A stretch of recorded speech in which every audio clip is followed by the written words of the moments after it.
സെന്ററുകൾക്ക് നിയന്ത്രണം കൊണ്ടുവരാൻ കേന്ദ്ര സർക്കാർ. മത്സര പരീക്ഷകളുടെ സ്വഭാവം മാറും.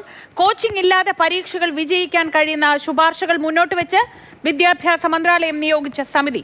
വിഷ്ണു പ്രസാദ് വിവരങ്ങളുമായി. വിഷ്ണു, ഒരു നീറ്റ് എക്സാം നടത്താൻ വേണ്ടി സർക്കാർ കാണിച്ച കോലാഹലങ്ങളൊക്കെ നമ്മൾ കണ്ടതാണ്. ഇപ്പോൾ മത്സര പരീക്ഷകളുടെ സ്വഭാവം തന്നെ മാറ്റാം എന്നതാണോ തീരുമാനിക്കുന്നത്? എന്താണ് ഇങ്ങനെ ഒരു തീരുമാനമെടുക്കാനുള്ള സാഹചര്യം?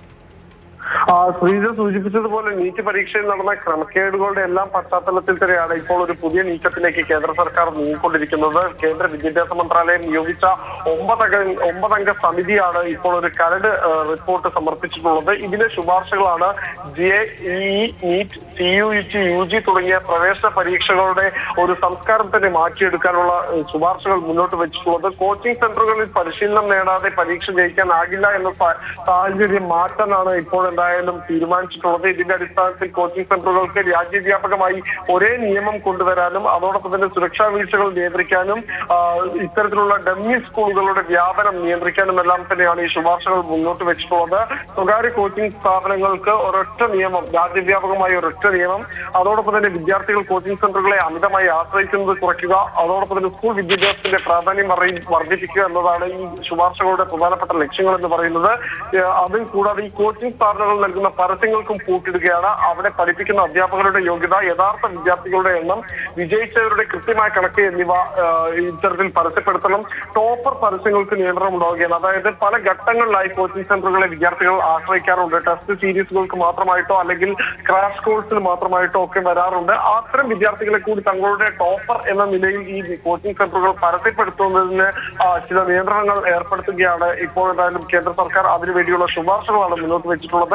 അതോടൊപ്പം തന്നെ സ്കൂൾ വിദ്യാർത്ഥികൾക്ക് കോച്ചിംഗ് സമയപരിധി നിശ്ചയിക്കാൻ പോകുന്നു. പ്രതിദിനം 2 മുതൽ 3 മണിക്കൂർ വരെയാണ് പരമാവധി കോച്ചിംഗ് സെന്ററുകളിൽ അനുവദിക്കാൻ സാധിക്കുക.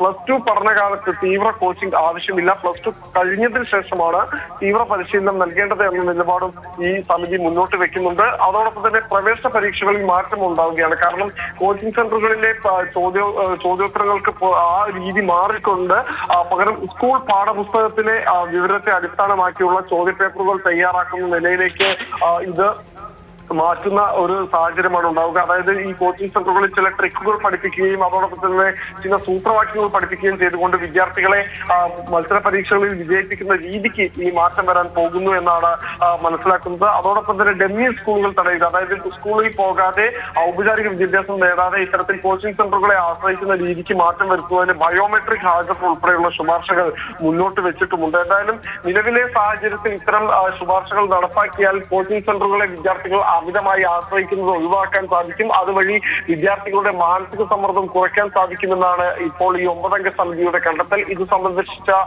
കരട് റിപ്പോർട്ട് കേന്ദ്ര വിദ്യാഭ്യാസ മന്ത്രാലയത്തിന് നൽകിയിട്ടുമുണ്ട്.